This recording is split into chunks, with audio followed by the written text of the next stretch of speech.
आलं की पाकिस्तानला आम्ही फोन केला आणि भारताला फोन केला आणि सांगितलं गप बसा, माघार घ्या, नाहीतर तुमच्या उत्पादनावर आम्ही टॅक्स लावू. आणि त्यानंतर अचानक इथं आपण सीज फायर झालं, म्हणजे ट्रम्प बोलले आणि सीज फायर झालं. तर आमचं असं मत होतं की पंतप्रधान साहेबांनी खडसावून सांगायला पाहिजे होतं की असला काय फोन आला नव्हता, असलं काय सांगितलं नव्हतं, उगाच अमेरिकेला आमच्या नादी लागू नये, आम्हाला एक अभिमान वाटला असता. पण आत्तापर्यंत पंतप्रधान साहेबांकडनं अजूनपर्यंत त्या बाबतीत काही वक्तव्य आलेलं नाही. आणि याच्यातच जर अमेरिका तिथं 4 जुलैला पाकिस्तानला बोलवत असेल, पाकिस्तानचं स्वागत करत असेल आणि आपल्याला जर त्या ठिकाणी एक वेगळी आपल्याबद्दलची वेगळी भूमिका मांडत असेल तर हे परवडणारं नाही. धंदा थोडा बसला तरी चालेल, पण स्वाभिमान हा आपल्या सर्वांसाठी महत्त्वाचा. अमेरिकेला सुद्धा कुठेतरी आपल्याला दाखवून द्यावं लागेल की भारत कोणासमोर झुकत नाही, ही दाखवण्याची आज जरूरत आहे.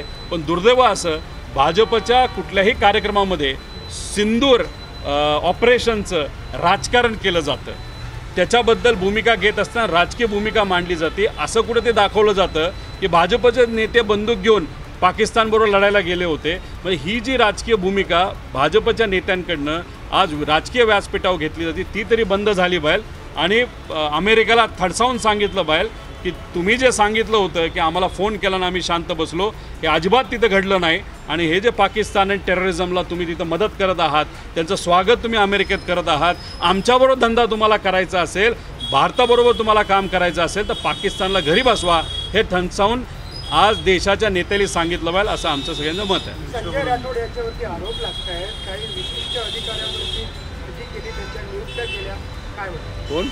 संजय राठोड. बघा, संजय राठोड साहेब घ्या, शिरसाट साहेब घ्या, अजून बरेच असे नेते आहेत, भाजपमधले पण नेते आहेत. फक्त एकाच व्यक्तीचा विषय कशाला घेता, असे अनेक तुम्हाला लाईन लागेल की हे सर्व नेते भ्रष्टाचार तिथं करत आहेत, बदलीच्या बाबतीत भ्रष्टाचार करत आहेत आणि कामाच्या बाबतीत भ्रष्टाचार करत आहेत.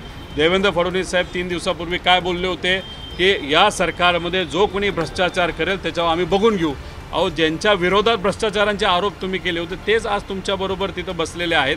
आणि आज सत्तेमध्ये सरकारमध्ये असे अनेक भ्रष्ट नेते आहेत की आज भ्रष्टाचार करत आहे, पण त्याबद्दल तुम्ही काहीच करत नाही.